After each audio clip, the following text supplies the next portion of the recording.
हो. नमस्कार मित्रांनो.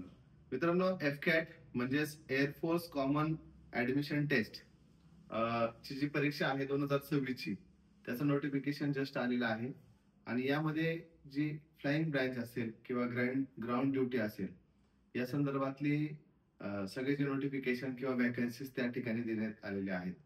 आणि एक आपण इलिजिबिलिटी क्रायटेरिया जर बघितला, तर त्या ठिकाणी कॅन्डिडेट इंडियन पाहिजे, ही प्रायमरी क्रायटेरिया आहे.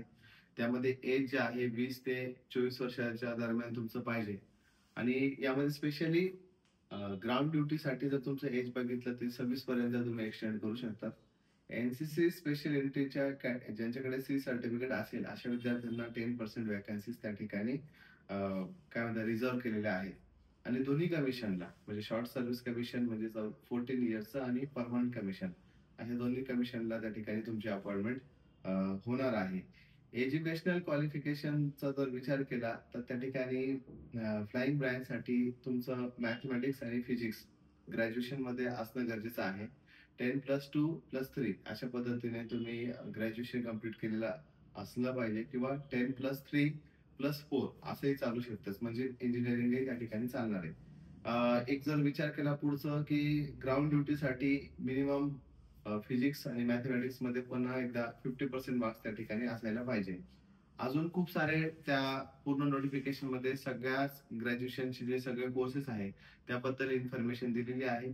परंतु जी काही पुढच्या गोष्टीमध्ये जर आपण बघितलं तर त्या ठिकाणी अप्लाय कसं करू शकतात किंवा फिजिकल स्टँडर्ड कसे असायला पाहिजे, तर मेडिकली आणि फिजिकल स्टँडर्ड ऍज पर युपीएससीने किंवा इंडियन आर्म फोर्सेसने ज्या पद्धतीने जे स्टँडर्ड दिलेले ते तुम्ही फुलफिल करायला पाहिजे.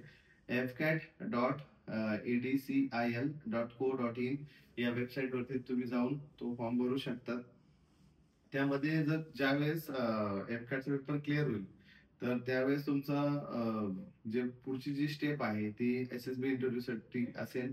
आणि त्यानंतर एफकॅटचा जो कॅन्डिडेट आहे, एफकॅटचा कॅन्डिडेट पूर्ण एसएसबी दिल्यानंतर त्याचं मेडिकल होईल किंवा फिजिकलचा क्रायटेरिया आहे.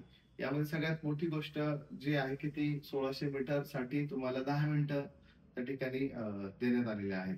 अशाच पद्धतीने जर विचार केला तर पूर्ण नोटिफिकेशनची डिटेल जे आहे आम्ही त्या ठिकाणी टाकलेली आहे. सगळ्यात महत्वाचं, तुम्ही जो फॉर्म आहे तो फॉर्म लवकरात लवकर तुम्ही भरा. ज्यांचं ग्रॅज्युएशन झालेलं असेल किंवा जे मुलं अपेअर असतील अशा विद्यार्थ्यांनी फॉर्म भरायला पाहिजे.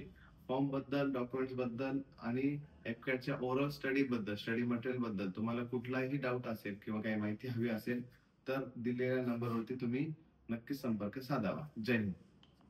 बस.